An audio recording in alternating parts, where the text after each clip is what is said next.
B.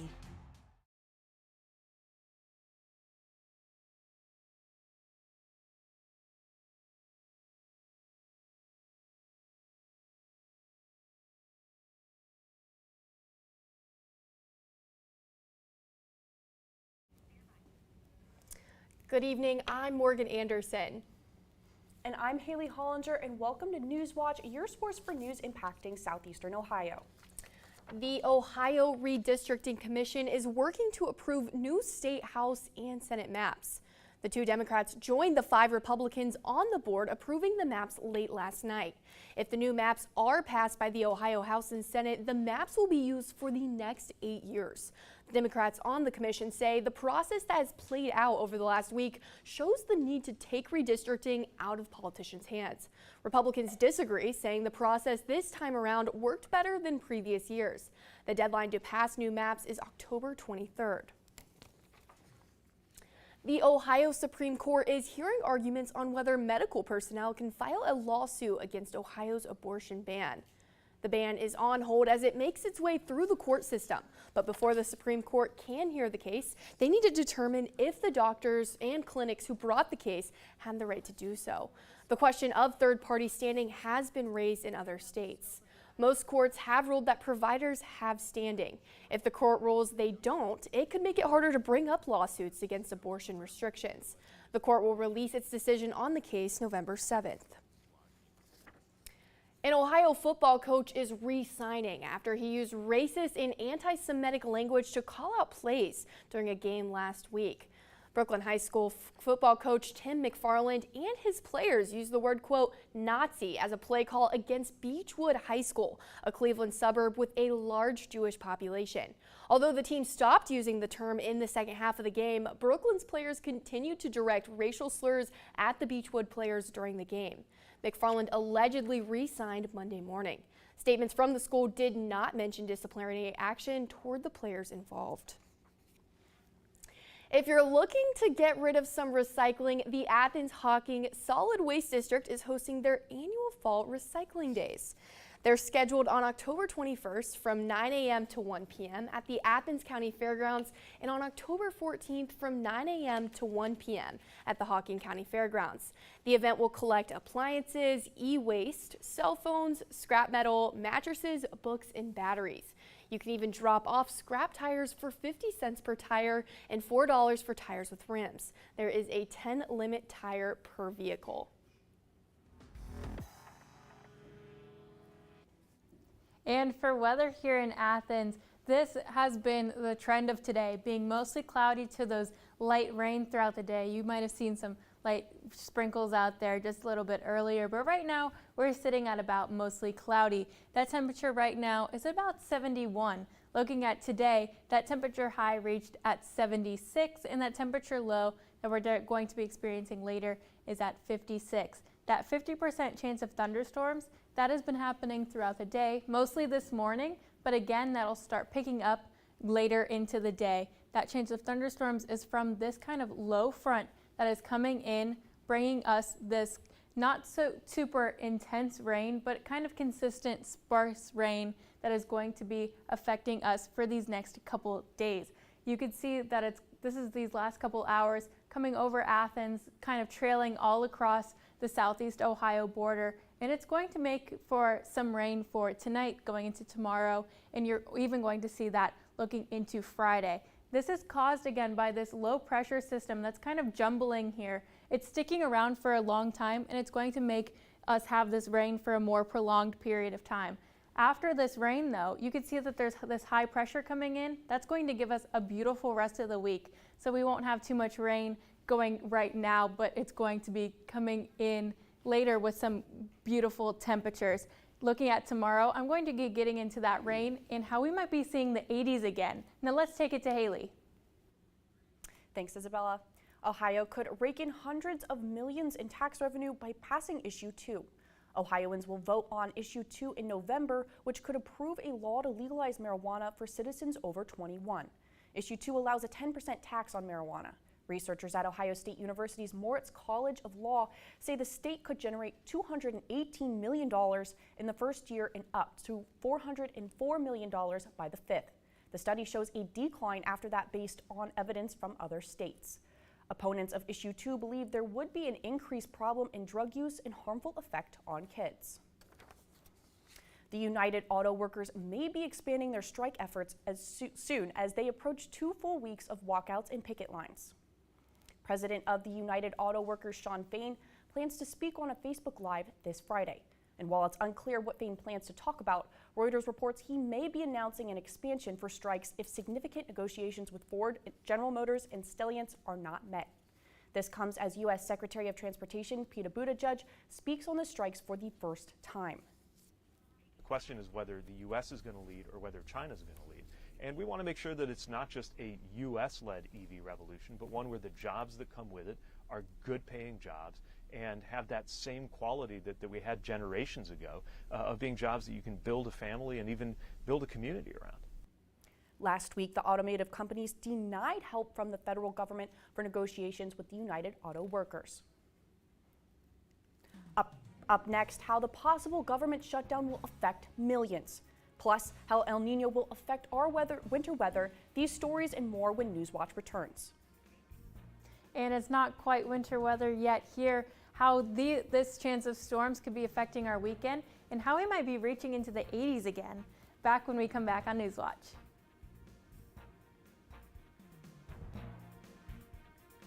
Next time on Benjamin Franklin.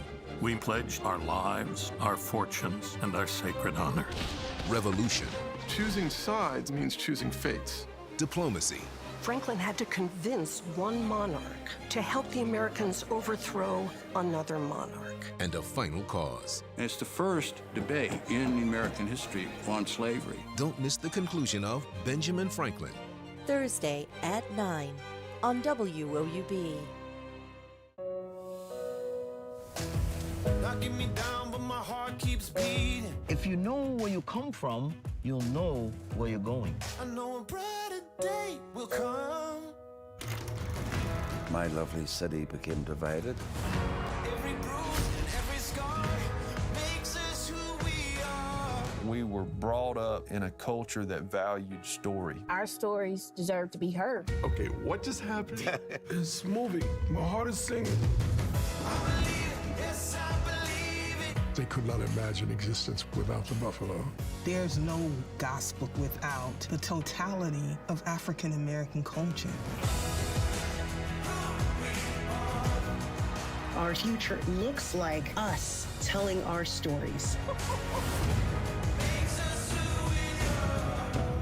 Wow. God, that's satisfying. Who we are.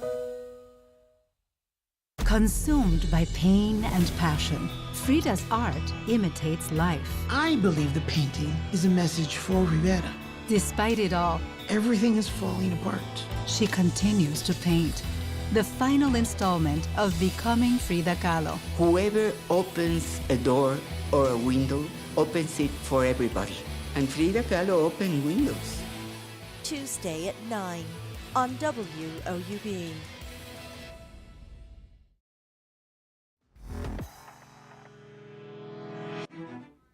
Congress is deeply divided, and if a deal to fund the government isn't reached by the end of the week, the American people will likely feel the effects. Karen Kafa is in Washington with the latest.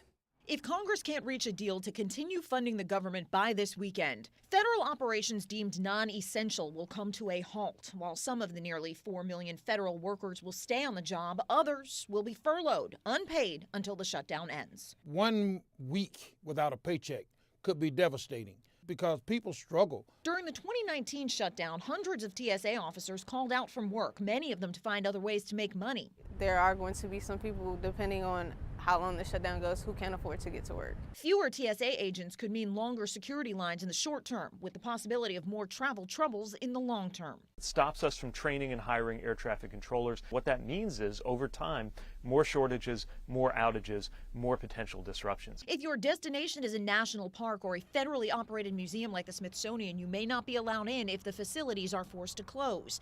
Meanwhile, maintenance of food, air, water, and workplace safety also likely to take a hit. agencies tasked with upholding protections like OSHA, the FDA, and the EPA would pull back operations. People who rely on federal aid like housing or food assistance and even student loans may experience disruptions. A shutdown also putting U.S. credit on the line as ratings agencies consider whether investing in the U.S. government is still a safe bet.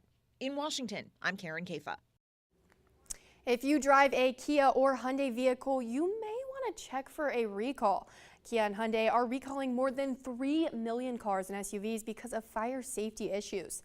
The U.S. auto and safety regulators say several models between 2010 and 2017 can catch fire even when the engine is turned off. The two companies say they've received reports of fires, but not of injuries or deaths. You can check on your vehicle's recall status on the National Highway Traffic Safety Administration website. This winter, Ohio may be seeing warmer and drier weather than usual. A winter El Nino event is rapidly developing. The natural weather pattern occurs every 2 to 7 years. The pattern affects the U.S. and many other parts of the world. Typically, El Nino leads to warmer weather in northern parts of the U.S. and colder conditions across the southern section. The weather pattern also affects rainfall.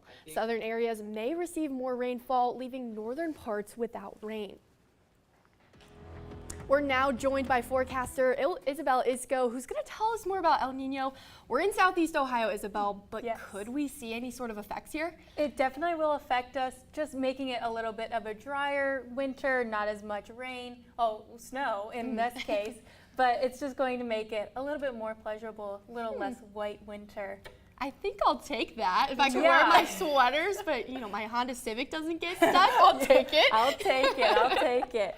Now for weather now, we're not looking at any kind of winter weather anytime soon. We're going to be getting to those 80s pretty soon, but today we are in those mid 70s. That temperature low going to be hitting us later at about 56 degrees going into tonight. That chance of thunderstorms that has been looming throughout the day definitely hit us more this morning. We've had that light chance of rain throughout the day. Now tonight we do have that 40% chance of thunderstorms. That's going to be starting pretty soon with just some light rain here and there. We're going to be experiencing that thunder later into the night. It's going to be kind of thundering while you guys hopefully are asleep. Going into tomorrow, that 50% chance of thunderstorms is very similar to today, how it's going to be that looming chance of rain throughout the day. And then looking at about noon to 1 o'clock, that's whenever that thunder is going to start picking up and that rain chances are going to start picking back up. It's not going to be too much rain, but it's just going to be pretty consistent throughout the day. It's because of this low pressure that's happening right here that it's going to make it pretty consistent, not too much rain, but it's going to be looming throughout the day. You can see that it's not too much just because it is that light low pressure system that's coming in right on that edge of it, and it's going to be pretty sporadic on that. Let's zoom in a little bit more, and you can see that into tomorrow. It's not too intense. You can see that just because of the key here. It's just some general storm areas, nothing too intense, just pretty consistent. Tomorrow, that low pressure is going to be sitting on us, and it's going to be sitting all over Ohio and going to be giving us the most amount of rain looking into tomorrow night. Tomorrow night, that's whenever it starts to pick up the pace. That's whenever we're going to be mostly in the thick of it. It's going to be tomorrow night. That's whenever we're going to have those more chance of thunderstorms. It's not going to be too much rain. It's just going to be pretty consistent rain. Looking onto Friday, that's whenever it's going to start leaving, and it's going to be giving us this pocket of high pressure and some drier, warmer air. What we're going to be seeing is that as the days go on, it's going to be getting warmer. Friday, we're looking at about 77, those mostly cloudy skies. And by Saturday, those mostly sunny skies are coming in. It's going to be in those high 70s. As we're looking at our 7-day outlook, we're going to be hitting the 80s by Sunday. We're going to be starting off October on the warm side, starting at 80 degrees. Looking on Monday and Tuesday, we're going to be in those low 80s again, mostly sunny skies. And by Wednesday, we're looking at about 84 degrees. Those low temperatures are going to be sticking in those mid 50s to low 60s. And we're going to have some little bit on the chillier nights, but it's going to be warm days. So even though it is going to be rainy these next couple of days, we're going to be looking beautiful as the week goes on. Let's take it to Haley. Thanks, Isabel. A looting spree resulted in an increasing presence of police in the city of Philadelphia. On Tuesday, several high-end retail stores were damaged as burglars broke in and grabbed items. So far, more than a dozen people have been arrested in the looting spree. We made arrests and we will continue to make arrests. Philadelphia's interim police commissioner making it clear to looters who ransacked several stores overnight.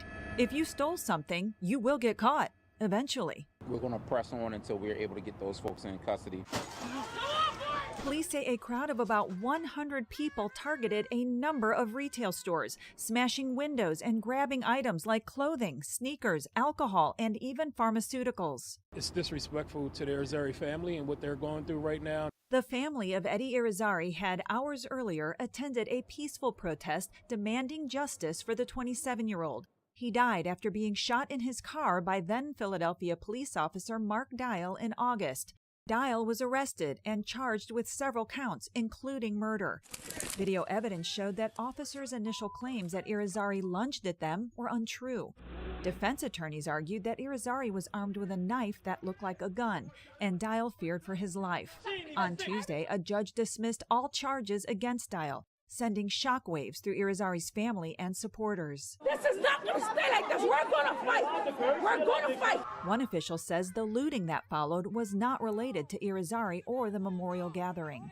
What we had tonight was a bunch of criminal opportunists take advantage of a situation and make an attempt to destroy our city. I'm Laura Aguirre reporting.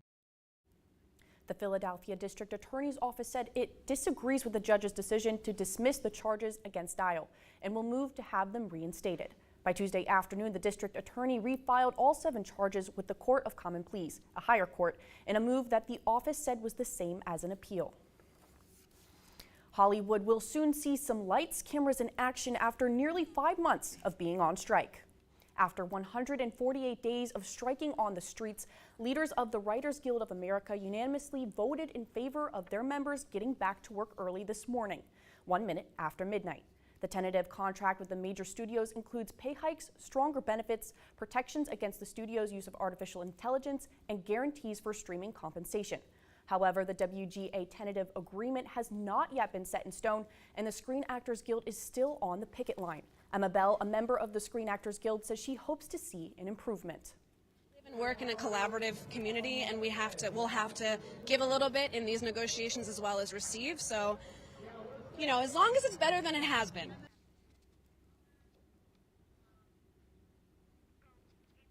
Economists say the Hollywood strikes have already made over a $5 billion effect on the overall U.S. economy.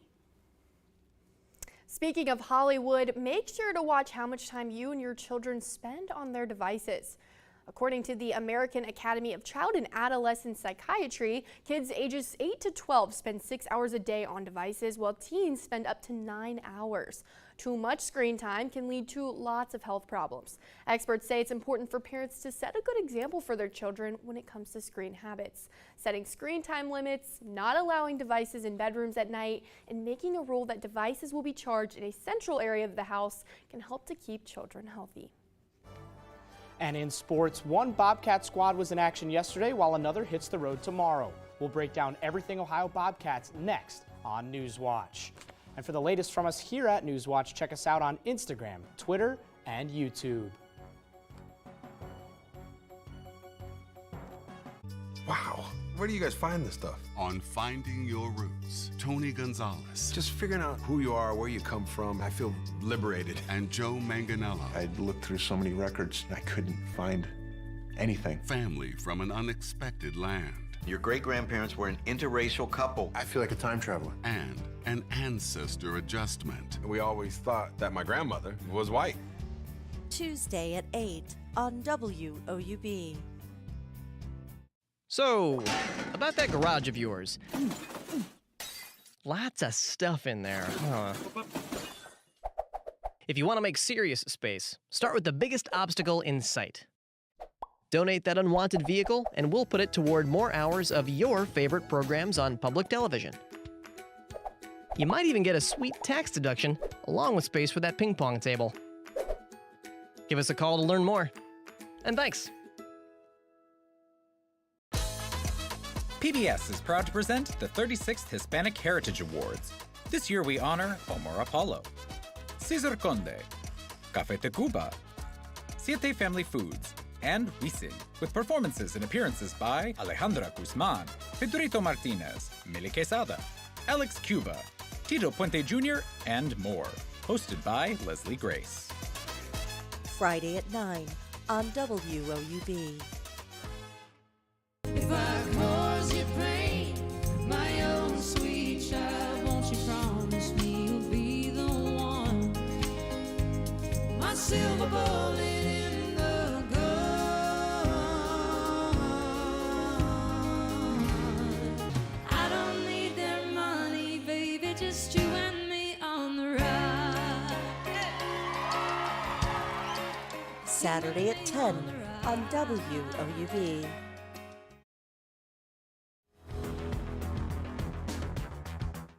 Welcome back to Newswatch. I'm Ethan Sargent with sports. Let's start things off at the Convocation Center, where the Ohio volleyball team was seeking a second straight MAC win over Kent State yesterday. And the Bobcats were successful in their endeavor, sweeping the Golden Flashes out of their home arena 3-0.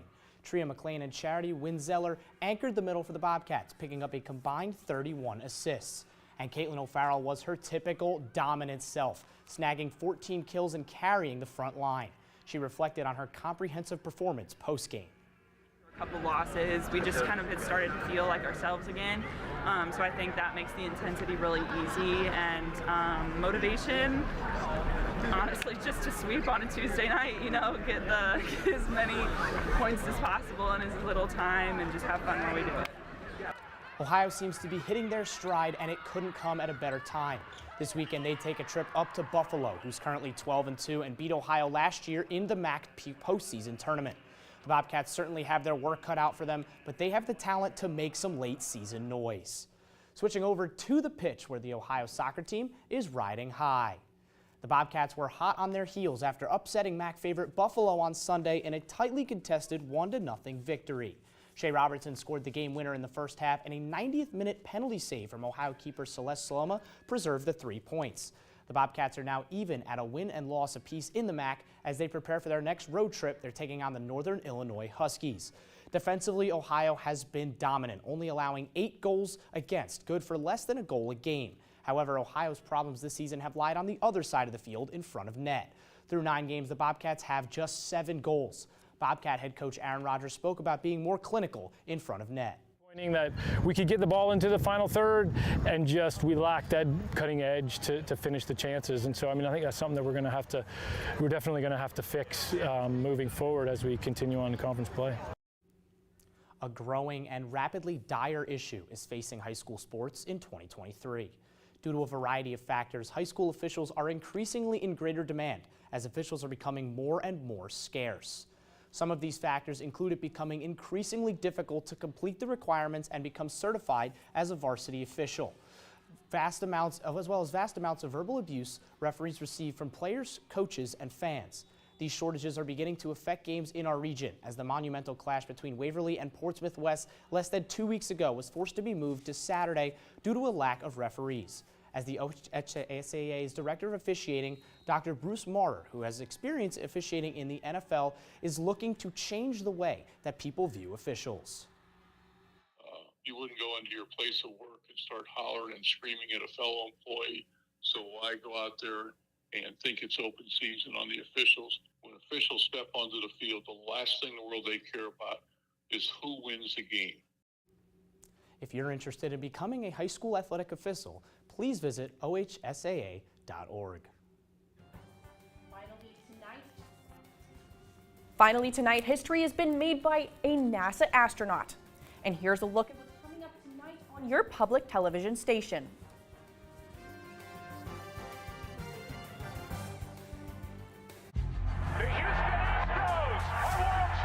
These guys are willing to do whatever it takes. The Astros used a camera system to steal The scandal is 5% of the story. Their pursuit of edge had a dark side to it. It's called the bleeding edge. You have to take risks. It became a brutally efficient business, and the Astros did better than anybody else. If you think you're right, you're willing to endure a lot. I'd have thrown them all out. Lifetime ban. Lifetime ban. Tuesday at 10 on WOUB. This is the PBS Video app. Install it on your phone, tablet, smart TV, or other streaming device, and use it to access more of the PBS shows you love. But if you're looking for even more shows to binge like this, or early access to shows like this, then look for this icon. That's the PBS Passport icon, and it means that video is part of PBS Passport. Passport is our way of saying thank you to our station members. Donate to your local PBS station today, and one of the member benefits you'll receive is PBS Passport, which offers extended access to a growing library of new and favorite PBS programs. You can support your station and your community by becoming a member today. Visit pbs.org/getpassport for details. Watch PBS Passport anytime on any screen, wherever you stream. It's your ticket to the best of PBS. Next time on Antiques Roadshow, we're revisiting our favorite discoveries from Roadshow's 2008 stop in Hartford, Connecticut. When I saw that, I flipped. God. I've never seen one in my life, so I knew it had to be an employee model. It was a one-off. Carry them gently, gently back to the house. Want to know how these finds fared in the past 15 years? Find out next time on Antiques Roadshow, Vintage Hartford, Hour 1. Monday at 8 on WOUB.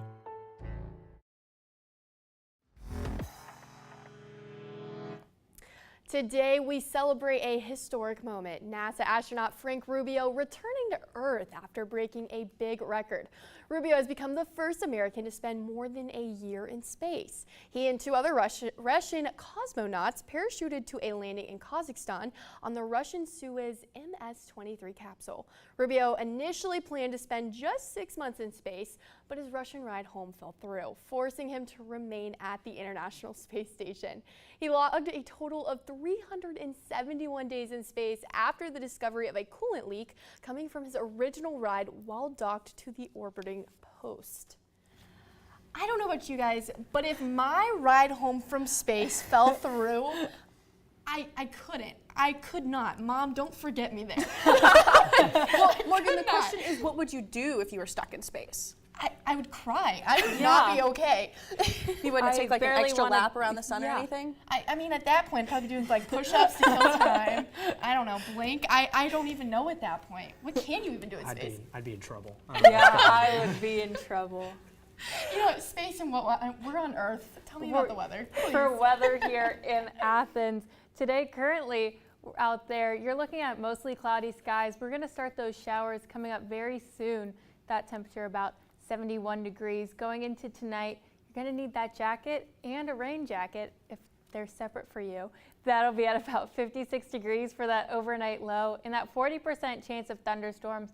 That is going to be hitting later in the night, but it is going to be affecting us throughout the day tomorrow. Tomorrow we're looking at 50% chance of thunderstorms. That thunder is going to be coming more in the morning and then hitting us later at night. That temperature is only going to be reaching about 71 degrees tomorrow. That low pressure is just going to stay looming over us for the rest of the day tomorrow and looking at the beginning of Friday. But after that, we're going to be looking beautiful. Looking at Saturday, we're going to start with those 79-degree temperatures. I'm just looking at this, smiling so hard, just seeing those 80-degree temperatures back on the outlook. Seeing on after Thursday, we're going to be clear and we're going to be mostly sunny, and we're going to be hitting those 80s starting off October on the right foot. So once we start October, it's going to be in those 80s. And looking at Wednesday, we're even going to be hitting 84 degrees.